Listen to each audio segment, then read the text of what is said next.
ಕುಮಾರಸ್ವಾಮಿ ಅವರ ಕುಟುಂಬದ ಕೇಳಿ ಬಂದಂತಹ ಭೂ ಒತ್ತುವರಿ ಆರೋಪದ ಹಿನ್ನೆಲೆಯಲ್ಲಿ ಹೈಕೋರ್ಟ್ಗೆ ಮಾಹಿತಿ ಕೊಟ್ಟಂತ ಸರ್ಕಾರದ ಪರ ವಕೀಲರು ಮಾಹಿತಿಯನ್ನ ಕೊಟ್ಟಿದ್ದಾರೆ. ಜೊತೆಗೆ ಹೈಕೋರ್ಟ್ ಆದೇಶದ ಮಧ್ಯೆಯೂ ಕೂಡ ಒತ್ತುವರಿಯನ್ನ ಮಾಡದಂತಹ ಸರ್ಕಾರ. ಹೈಕೋರ್ಟ್ನ ಪೀಠ ಕಂದಾಯ ಇಲಾಖೆಗೆ ಛೀಮಾರಿ ಹಾಕಿತ್ತು. ಏಪ್ರಿಲ್ 3ಕ್ಕೆ ವಿಚಾರಣೆಯನ್ನು ಮುಂದೂಡಲಾಗಿದೆ.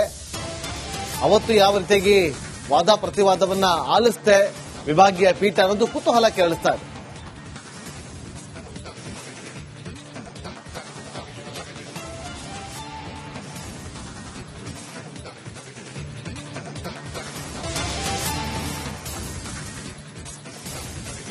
ಕುಮಾರಸ್ವಾಮಿ ಅವರ ಕುಟುಂಬದ ಕೇಳಿ ಬಂದಂತಹ ಭೂ ಒತ್ತುವರಿ ಆರೋಪದ ಹಿನ್ನೆಲೆಯಲ್ಲಿ ಹೈಕೋರ್ಟ್ಗೆ ಮಾಹಿತಿ ಕೊಟ್ಟಂತ ಸರ್ಕಾರದ ಪರ ವಕೀಲರು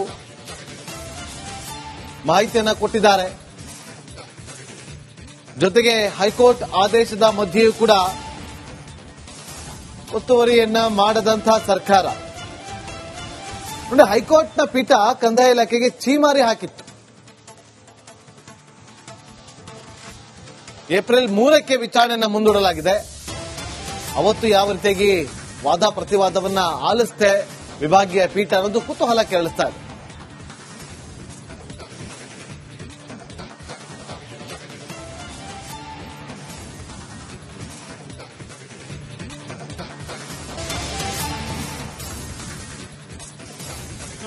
ಕುಮಾರಸ್ವಾಮಿ ಅವರ ಕುಟುಂಬದ ಕೇಳಿ ಬಂದಂತಹ ಭೂ ಒತ್ತುವರಿ ಆರೋಪದ ಹಿನ್ನೆಲೆಯಲ್ಲಿ ಹೈಕೋರ್ಟ್ಗೆ ಮಾಹಿತಿ ಕೊಟ್ಟಂತ ಸರ್ಕಾರದ ಪರ ವಕೀಲರು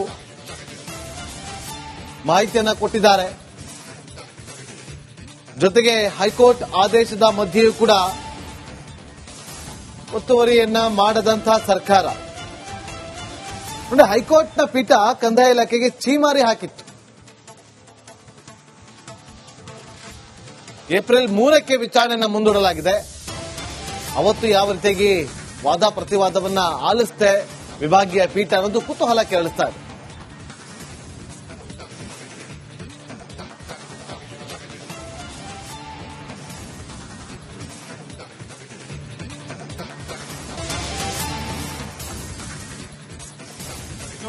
ಕುಮಾರಸ್ವಾಮಿ ಅವರ ಕುಟುಂಬದ ಕೇಳಿ ಬಂದಂತಹ ಭೂ ಒತ್ತುವರಿ ಆರೋಪದ ಹಿನ್ನೆಲೆಯಲ್ಲಿ ಹೈಕೋರ್ಟ್ಗೆ ಮಾಹಿತಿ ಕೊಟ್ಟಂತ ಸರ್ಕಾರದ ಪರ ವಕೀಲರು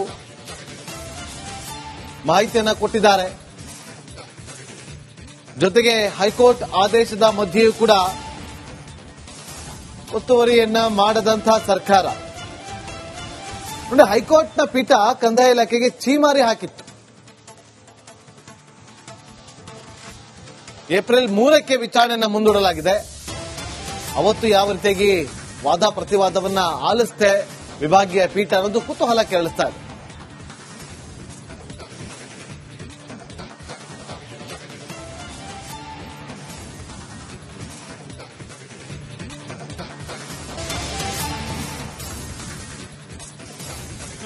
ಕುಮಾರಸ್ವಾಮಿ ಅವರ ಕುಟುಂಬದ ಕೇಳಿ ಬಂದಂತಹ ಭೂ ಒತ್ತುವರಿ ಆರೋಪದ ಹಿನ್ನೆಲೆಯಲ್ಲಿ ಹೈಕೋರ್ಟ್ಗೆ ಮಾಹಿತಿ ಕೊಟ್ಟಂತ ಸರ್ಕಾರದ ಪರ ವಕೀಲರು ಮಾಹಿತಿಯನ್ನ ಕೊಟ್ಟಿದ್ದಾರೆ. ಜೊತೆಗೆ ಹೈಕೋರ್ಟ್ ಆದೇಶದ ಮಧ್ಯೆಯೂ ಕೂಡ ಒತ್ತುವರಿಯನ್ನ ಮಾಡದಂತಹ ಸರ್ಕಾರ. ಹೈಕೋರ್ಟ್ನ ಪೀಠ ಕಂದಾಯ ಇಲಾಖೆಗೆ ಛೀಮಾರಿ ಹಾಕಿತ್ತು. ಏಪ್ರಿಲ್ 3ಕ್ಕೆ ವಿಚಾರಣೆಯನ್ನು ಮುಂದೂಡಲಾಗಿದೆ. ಅವತ್ತು ಯಾವ ರೀತಿಯಾಗಿ ವಾದ ಪ್ರತಿವಾದವನ್ನ ಆಲಿಸುತ್ತೆ ವಿಭಾಗೀಯ ಪೀಠ ಅನ್ನೋದು ಕುತೂಹಲ ಕೆರಳಿಸ್ತಾ ಇದೆ.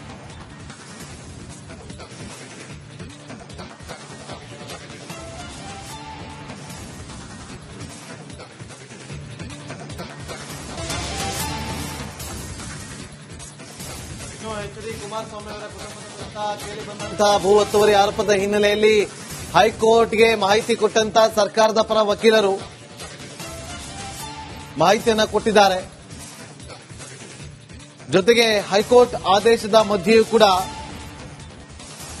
ಒತ್ತುವರಿಯನ್ನ ಮಾಡದಂತಹ ಸರ್ಕಾರ. ಹೈಕೋರ್ಟ್ನ ಪೀಠ ಕಂದಾಯ ಇಲಾಖೆಗೆ ಛೀಮಾರಿ ಹಾಕಿತ್ತು. ಏಪ್ರಿಲ್ 3ಕ್ಕೆ ವಿಚಾರಣೆಯನ್ನು ಮುಂದೂಡಲಾಗಿದೆ.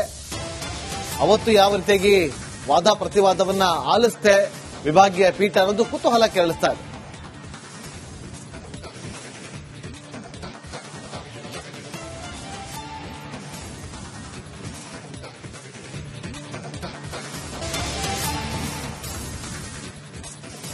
ಕುಮಾರಸ್ವಾಮಿ ಅವರ ಕುಟುಂಬದ ಕೇಳಿ ಬಂದಂತಹ ಭೂ ಒತ್ತುವರಿ ಆರೋಪದ ಹಿನ್ನೆಲೆಯಲ್ಲಿ ಹೈಕೋರ್ಟ್ಗೆ ಮಾಹಿತಿ ಕೊಟ್ಟಂತ ಸರ್ಕಾರದ ಪರ ವಕೀಲರು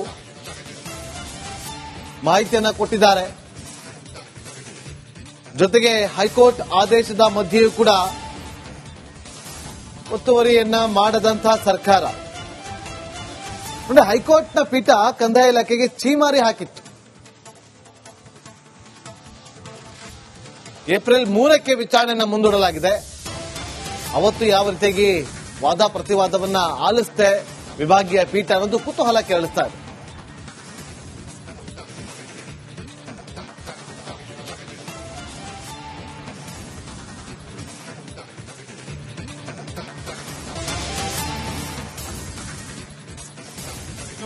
ಕುಮಾರಸ್ವಾಮಿ ಅವರ ಕುಟುಂಬದ ಕೇಳಿ ಬಂದಂತಹ ಭೂ ಒತ್ತುವರಿ ಆರೋಪದ ಹಿನ್ನೆಲೆಯಲ್ಲಿ ಹೈಕೋರ್ಟ್ಗೆ ಮಾಹಿತಿ ಕೊಟ್ಟಂತ ಸರ್ಕಾರದ ಪರ ವಕೀಲರು ಮಾಹಿತಿಯನ್ನ ಕೊಟ್ಟಿದ್ದಾರೆ. ಜೊತೆಗೆ ಹೈಕೋರ್ಟ್ ಆದೇಶದ ಮಧ್ಯೆಯೂ ಕೂಡ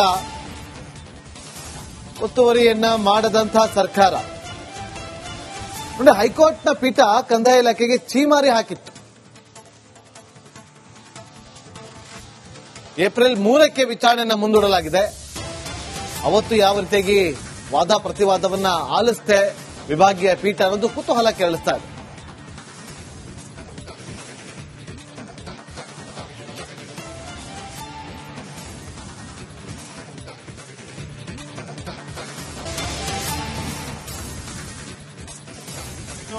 ಕುಮಾರಸ್ವಾಮಿ ಅವರ ಕುಟುಂಬದ ಕೇಳಿ ಬಂದಂತಹ ಭೂ ಒತ್ತುವರಿ ಆರೋಪದ ಹಿನ್ನೆಲೆಯಲ್ಲಿ ಹೈಕೋರ್ಟ್ಗೆ ಮಾಹಿತಿ ಕೊಟ್ಟಂತ ಸರ್ಕಾರದ ಪರ ವಕೀಲರು ಮಾಹಿತಿಯನ್ನ ಕೊಟ್ಟಿದ್ದಾರೆ. ಜೊತೆಗೆ ಹೈಕೋರ್ಟ್ ಆದೇಶದ ಮಧ್ಯೆಯೂ ಕೂಡ ಒತ್ತುವರಿಯನ್ನ ಮಾಡದಂತಹ ಸರ್ಕಾರ ಹೈಕೋರ್ಟ್ನ ಪೀಠ ಕಂದಾಯ ಇಲಾಖೆಗೆ ಛೀಮಾರಿ ಹಾಕಿತ್ತು. ಏಪ್ರಿಲ್ 3ಕ್ಕೆ ವಿಚಾರಣೆಯನ್ನು ಮುಂದೂಡಲಾಗಿದೆ.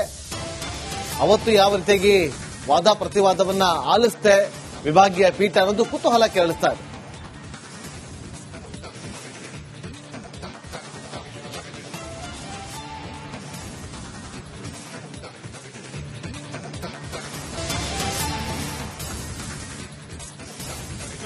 ಕುಮಾರಸ್ವಾಮಿ ಅವರ ಕುಟುಂಬದ ಕೇಳಿ ಬಂದಂತಹ ಭೂ ಒತ್ತುವರಿ ಆರೋಪದ ಹಿನ್ನೆಲೆಯಲ್ಲಿ ಹೈಕೋರ್ಟ್ಗೆ ಮಾಹಿತಿ ಕೊಟ್ಟಂತ ಸರ್ಕಾರದ ಪರ ವಕೀಲರು ಮಾಹಿತಿಯನ್ನ ಕೊಟ್ಟಿದ್ದಾರೆ. ಜೊತೆಗೆ ಹೈಕೋರ್ಟ್ ಆದೇಶದ ಮಧ್ಯೆಯೂ ಕೂಡ ಒತ್ತುವರಿಯನ್ನ ಮಾಡದಂತಹ ಸರ್ಕಾರ ಹೈಕೋರ್ಟ್ನ ಪೀಠ ಕಂದಾಯ ಇಲಾಖೆಗೆ ಛೀಮಾರಿ ಹಾಕಿತ್ತು. ಏಪ್ರಿಲ್ 3ಕ್ಕೆ ವಿಚಾರಣೆಯನ್ನು ಮುಂದೂಡಲಾಗಿದೆ. ಅವತ್ತು ಯಾವ ರೀತಿಯಾಗಿ ವಾದ ಪ್ರತಿವಾದವನ್ನ ಆಲಿಸುತ್ತೆ ವಿಭಾಗೀಯ ಪೀಠ ಅನ್ನೋದು ಕುತೂಹಲ ಕೆರಳಿಸ್ತಾ ಇದೆ.